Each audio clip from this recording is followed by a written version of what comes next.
Au sujet de l'inquiétude d'annulation du site de Garoua pour accueillir les rencontres de l'une des poules de cette 33e édition de la Coupe d'Afrique des Nations, le ministre des Sports et de l'Éducation physique, par ailleurs président du comité local d'organisation, a effacé du revers de la main toute trace d'anxiété qui persistait.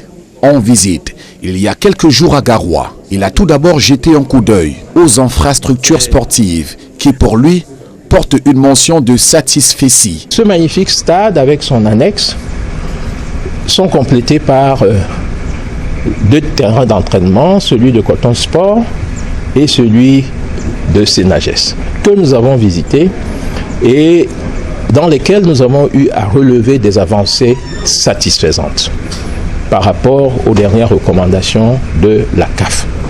Nous pouvons considérer qu'à date, ces infrastructures sportives nécessitant juste quelques travaux complémentaires sont viables et disponibles pour la CAN.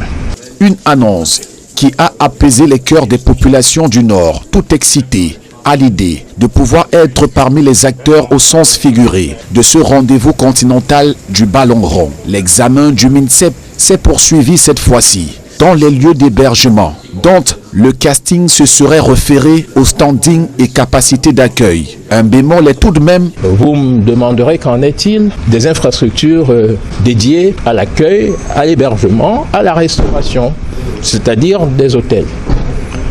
Nous sommes ici à l'hôtel de Ribadou où selon les modalités qui ont été définies d'un commun accord, il est convenu que 2 équipes soient logées. Une poule, c'est 4 équipes. Nous allons faire de l'arithmétique. 2 équipes sont logées ici. Les responsables, les officiels de la CAF sont logés dans un hôtel identifié.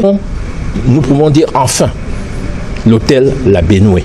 Bien sûr, les travaux de l'hôtel La Bénoué ont souffert parfois de quelques péripéties. La tournée de Narcisse Kombimwele dans le Nord aura duré 2 jours où il a visité une dizaine d'hôtels, 3 infrastructures sportives et 2 centres hospitaliers.